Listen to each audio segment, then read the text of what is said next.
பதிவுக்குள்ள போறதுக்கு முன்னாடி யோகநாதன் அவர்கள் ₹100 சூப்பர் தேங்க்ஸ் பண்ணதுக்கு ரொம்ப ரொம்ப நன்றி. தொடர்ந்து சப்போர்ட் பண்றீங்க, ரொம்ப நன்றி. அது கூடவே பல நபர்களும் லைக் பண்றது, ஷேர் பண்றது, கமெண்ட் பண்றதுன்னு உங்களோட உதவிகளை பண்றதுக்கு ரொம்ப ரொம்ப நன்றி. உங்களோட அன்பு ஆதரவும் எனக்கு எப்ப இருக்குன்ற நம்பிக்கையில எந்த ஒரு டிலேயுமே இல்லாம பதிவுக்குள்ள போயிடலாம். டெல் அவீவ்ல மக்கள் வீதிகள்ல இறங்கியிருக்காங்க. டெல் அவீவ் இஸ்ரேல் மக்கள் ஆளுகின்ற அரசாங்கத்துக்கு ப்ரொடெஸ்ட் பண்றாங்களா, சப்போர்ட்டா அப்படின்னு கேட்டா இல்ல. அவங்க டிப்ரெஷன்ல இருக்கிறதுனால அரசாங்கத்துக்கு எதிராக வந்து பாத்தீங்கன்னா சண்டை ப்ரொடெஸ்ட் பண்ணிக்கிட்டு இருக்காங்க. அதுவும் ஈரானுக்கு எகெயின்ஸ்டா போர் செஞ்சுட்டு இருக்கிறதுல விருப்பம் இல்லாம சண்டை பிடிச்சுக்கிட்டு இருக்காங்க.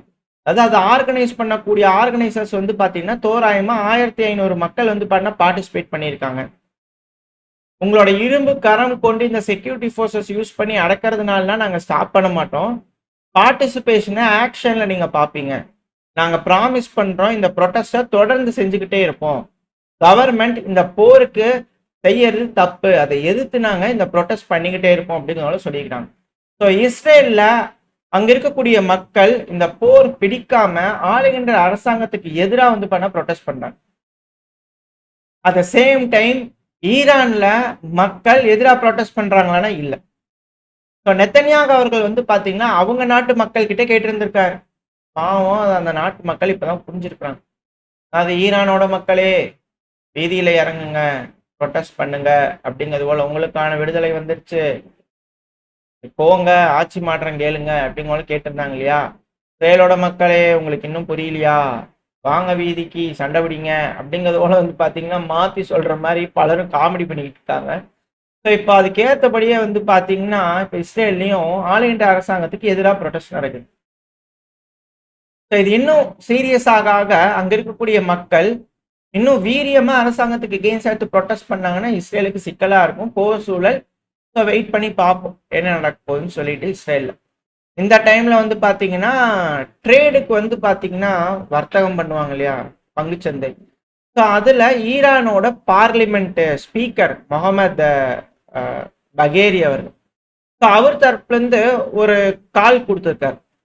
அதாவது ட்ரேடு பண்றவங்களுக்கு தெரியும், ஒரு இது மாதிரி கொடுப்பாங்க, இன்னைக்கு இது வாங்குங்க அப்படிங்கிற ஒரு டிப்பு கொடுப்பாங்க இல்லையா. ஸோ அது போல வந்து பண்ணி இவர் ஒரு டிப்பு கொடுத்துருப்பார். திங்கக்கிழமை மார்க்கெட் ஓப்பன் ஆகும் போது, அதனால ப்ரீ மார்க்கெட்டுக்கு முன்னாடி நீங்க நியூஸ்லயோ இல்லை ட்ரூத்லயோ பார்த்தீங்கன்னா ஒரு போஸ்ட் வரும். ஸோ அந்த போஸ்ட்டை பார்த்து நீங்க ப்ராஃபிட்டை எடுக்க ஆரம்பிச்சிடணும். ரொம்ப ஈஸி. பேசிக்கா வந்து பார்த்தீங்கன்னா அது ஒரு ரிவர்ஸ் இண்டிகேட்டர். ஸோ அதில் என்ன வருதோ அதுக்கு ரிவர்ஸா வந்து பார்த்தீங்கன்னா நீங்க செய்யுங்க, ஆப்போசிட்டா செய்யுங்க. அதாவது பிரச்சனை தீரப்போகுது அப்படிங்கிற சொன்னாங்கன்னா பிரச்சனை ஜாஸ்தியாக போகுதுன்னு அர்த்தம்.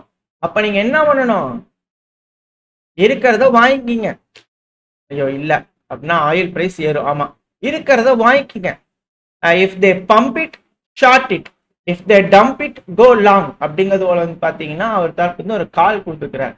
ஏன்னா பெட்ரோல் விலை வந்து பாத்தீங்கன்னா கீழே இறங்கும், ட்ரம்ப் அவர்கள் பிரச்சனை முடிஞ்சிருச்சுன்னு சொன்னாருன்னா அப்ப வாங்கிக்கணும். ஏன்னா பிரச்சனை முடியாது, திருப்பி சட்டுன்னு மேலே ஏற வித்துருங்க, கோ லாங். பிரச்சனை முடியாது, இது இன்னும் இழுக்க போகுது, கேஸ் எல்லாம் உயர போகுதுன்னு சொன்னாங்கன்னா பிரச்சனை முடிய போகுதுன்னு அர்த்தம், ஏதோ நாங்க நடக்குதுன்னு அர்த்தம். அதனால நீங்க என்ன பண்ணுங்க, இருக்கக்கூடிய சாரை வித்துருங்க, கீழே ஸ்வைங்கின்னு இறங்கும் ஆயில் விலை, அப்ப நீங்க வாங்கிக்கிங்க அப்படிங்கிற ஒரு கால் வந்து பாத்தீங்கன்னா இவர் வந்து கொடுத்துருக்காங்க. ஸோ உங்களுக்கு ட்ரில் என்னன்றது தெரியும், நம்ம 3 வாரமா பார்த்துக்கிட்டு இருக்கோம். ஸோ அந்த ட்ரில்லை ஃபாலோ பண்ணிக்கோங்கப்பா அப்படிங்கிறத பண்ண ஒரு பெஸ்டான ஒரு டிப்பை அவர் தரப்பு கொடுத்துக்கிறாரு. வேலை செய்தா இல்லையான்றதை அமெரிக்க தரப்புன்னு சொல்லணும். ஏன்னா எனக்கு ட்ரேடு ஷேர் மார்க்கெட் பத்தி எந்த ஒரு நாலேஜ் இல்லை. ஸோ அதனால நீங்க பார்த்து தெரிஞ்சுக்குவீங்க அப்படின்னு நினைக்கிறேன். இப்போ ஈரானோட செக்யூரிட்டி அஃபீஷியல்ஸ் இப்போ வந்து பாத்தீங்கன்னா அமெரிக்காவை நினைச்சு எப்படி திட்டம் போடுவாங்க, என்ன போடுவாங்க அப்படிங்கிறதுல அவங்க என்ன யோசிக்கிறாங்க அப்படிங்கிற விஷயத்த ஈரானோட மீடியாக்கள் வெளியே கொண்டு வராங்க. ஏன்னா ட்ரம்ப் அவர்கள் அவரோட பூட்ஸ், மிலிட்டரி பூட்ஸ் வந்து பாத்தீங்கன்னா ஈரான்ல வைக்கலாம் அப்படிங்கும் போது ஏகப்பட்ட திட்டங்கள் மேற்கு தரப்புல இருந்து வகை வகையா வந்து பாத்தீங்கன்னா கிளப்பி விட்டுருந்தாங்க. இப்ப ஈரான் நாங்க என்ன நினைக்கிறோம் அப்படிங்கறத வந்து பண்ணா அவங்க தரப்பு வந்து கிளியரா பிளான்ஸ் வைக்கிறாங்க. ஈரான் என்ன நினைக்கிறாங்கன்னா பந்தாராபாஸ் ஏர்போர்ட், தெற்கு பகுதியில் இருக்கக்கூடிய கிரமான்ஷா பந்தாராபாஸ் ஏர்போர்ட், உர்மா, அப்புறம் தப்ரிஷ், இது போல பகுதிகள் அந்த சர்க்கிள் ஆயிருக்கு இல்லையா, ஸோ இது போல பகுதிகளை பிடிக்கிறதுக்கு வாய்ப்புகள் இருக்கு. ஏன்னா கிரவுண்ட் இன்வேஷன் சொல்றாங்க இல்லையா, அது வடக்கு வட மேற்கு பகுதிகளில் ஈரானோட எங்களோட வட மேற்கு பகுதிகளில் பிடிக்கிறதுக்கு வாய்ப்புகள் அதிகம். ஏன் அப்படின்னா இது போல கோஸ்டல் ஏரியாஸை பிடிக்கிறாங்க அப்படின்னா ஸ்ட்ரைட் ஆஃப் ஹார்மோஸை வந்து பார்த்தீங்கன்னா விடுவிக்கிறதுக்காக அந்த பகுதியில பிடிக்கணும்னு நினைப்பாங்க. அட் த சேம் டைம் வடக்கு பகுதியில் நாங்கள் ஏன் சொல்றோம்னா குர்திஸ்தானோட சப்போர்ட், ஈராக்ல இருக்கக்கூடிய குர்திஸ்தானோட லஜிஸ்டிக்கல் லைன் சப்போர்ட் இருக்கிறதுனால அதை பயன்படுத்தி ஏதோ வரக்கூடிய வீரர்கள் செய்யலாமா அப்படிங்களோ யோசிக்கிறதுக்கு வாய்ப்பு இருக்கு. இதை நம்ம எப்படி எடுத்துக்கணும் அப்படின்னா, ஆப்கானிஸ்தான்ல ஒரு இன்வேஷன் நடந்தது இல்லையா 2001, ஆப்ரேஷன் என்டியூரிங் ஃப்ரீடம். ஸோ அதை வந்து பார்த்தீங்கன்னா ஒரு டெம்ப்ளேட்டா எடுக்கிறது ஒரு நல்ல எக்ஸாம்பிள்.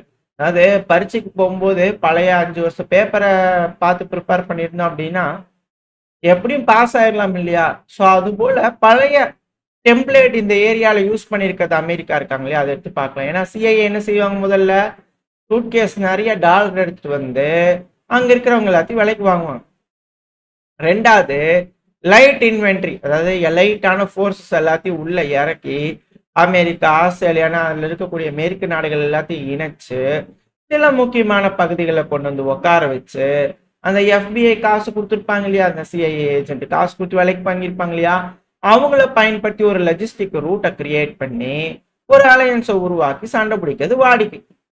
அதே போல ஈரானோட வடக்கு வடமேற்கு பகுதியில் இருக்கக்கூடியது குர்திஸ்தான். ஸோ அவங்களுக்கு லஜிஸ்டிக்கல் ஹெல்ப், அங்க இருக்கக்கூடிய உதவிகள், காயமடையக்கூடிய வீரர்களுக்கு மருத்துவ உதவி, இது போல பல விஷயங்கள்லாம் அங்க செய்யறதுக்கு அவங்களுக்கு வாய்ப்பு இருக்கு. இனிஷியலா இது போல செய்யறாங்க அப்படின்னா அது ஒரு ஷார்ட் டேர்ம்ல அவங்களுக்கு ஒரு ரிலீஃப் கொடுக்குமே தவிர லாங் டேர்ம்ல அது கொடுக்காது. ஏன்னா எங்க கிட்ட இருக்கக்கூடிய மிசைலும் ட்ரோனும் ஷார்ட் ரேஞ்ச் கிடையாது கண்ணா. நாங்கெல்லாம் ஃபுல் டெப்த் உள்ள இருந்து நாங்க ஏவினாலும் டைட் ஆஃப் ஹார்மோஸை கட்டுப்படுத்த முடியும். ஸோ அதனால அவங்க இதுக்கு மேலேயும் செஞ்சாலும் சரி இப்போ செஞ்சாலும் சரி அதனால எந்த ஒரு மாற்றமும் வரப்போறது இல்லை. ஸ்ட்ரைட் ஆஃப் ஹார்மோஸ் எங்க கட்டுப்பாட்டுக்குள்ள தான் இருக்கும் அப்படிங்கிறது போல ஈரான் தரப்பு உறுதியா சொல்றாங்க. வரக்கூடிய நாட்கள் ரொம்ப குரூஷியலான நாட்கள். அது ஈரான் எப்படி ஹேண்டில் பண்ண போறாங்க அப்படிங்கிறது பார்ப்போம். ஏன்னா உலகம் முழுவதும் இந்த ஆயில், டீசல், பெட்ரோல் விலைகள் வந்து பார்த்தா உயர்ந்துகிட்டு இருக்கு. பல நாடுகள் வந்து பார்த்தா லாக்டவுனுக்குள்ள என்டர் ஆகிறதுக்கான சூழ்நிலை உருவாயிட்டு இருக்கு. ஸோ இதுல உக்ரைனுக்குலாம் வந்து பார்த்தா 33% வந்து பார்த்தீங்கன்னா உயர்ந்திருக்கு. ஜெர்மனி எல்லாம் 30% உயர்ந்திருக்கு. France 27%, China 25%. நார்மலா இருக்கக்கூடிய டீசல் விலை விட இப்போ அதிகமா இருக்கு. பிலிப்பைன்ஸ் எல்லாம் 81, நைஜீரியால 78 கிட்ட வந்து பண்ண போயிட்டு இருக்கு. ஆனா இதுல என்னன்னா ஏசியன் நாடுகள், குறிப்பா இந்தியா, சவுதி அரேபியா தெரியும் எல்லாத்துக்கும், அவங்களும் விலையத்துல. ரஷ்யா வந்து பாத்தீங்கன்னா 0.5 அது போல வச்சிருக்காங்க. UAE 7.9% வச்சிருக்காங்க. சவுதி அரேபியா கிட்ட எந்த ஒரு சேஞ்ச் இல்லை, ரஷ்யாவுக்கு தான் 5% வச்சிருக்காங்க.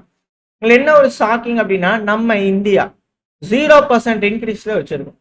இதுக்கு பலரும் வந்து பண்ண பல காரணங்கள் சொன்னாலும் கமர்ஷியலி பாதிப்படைகிறாங்க, சிவிலியன்ஸ் பாதிப்படையல. அதாவது கன்சியூமர்ஸ் வந்து பார்த்தீங்கன்னா ஒன்றும் பிரச்சனை இல்லை, கமர்ஷியலாக இருக்கக்கூடிய யூசர்ஸ் பாதிப்படைகிறாங்க அப்படிங்கிற பல இதை நம்மளால பார்க்க முடியுது. எது எப்படியும் அரசாங்கம் முடிஞ்ச வரைக்கும் இந்த ஒரு சூழ்நிலைன்னு கட்டுப்பாடோடு வச்சிருக்காங்க இல்லையா, அது வரவேற்கத்தக்க வேண்டிய விஷயம்.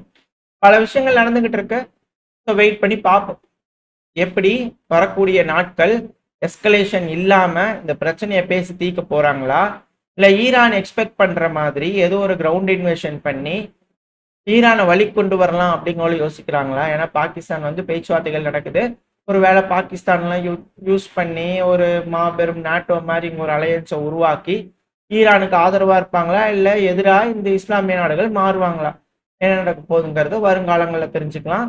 ஈரான் இதை எப்படி சமாளிக்க போறாங்க அப்படிங்கிறது வெயிட் பண்ணி பார்க்கலாம். ஓரளவுக்கான தகவல்கள் இந்த பையில பார்த்துருப்போம். இந்த பதிவு எப்படின்னு உங்களுக்கு பிடிச்சிருக்கா, பிடிச்சினா லைக் பண்ணுறவங்க ஃப்ரெண்ட்ஸ் நம்ம ஷேர் பண்ணிக்கோங்க. அது கூட மறக்காம நம்ம சேனலை சப்ஸ்கிரைப் பண்ணலாம், மறக்காம சப்ஸ்கிரைப் பண்ணிக்கோங்க. அப்பதான் நம்ம போடக்கூடிய வீடியோக்களை மச்சு யூடியூப் 4 பேருக்கு ப்ரமோட் பண்ணும். உங்களோட அன்பாதரவு எனக்கு எப்போ இருக்கணும் நம்பிக்கல. அடுத்த பயிலும் சந்திக்கிறேன். Stay safe.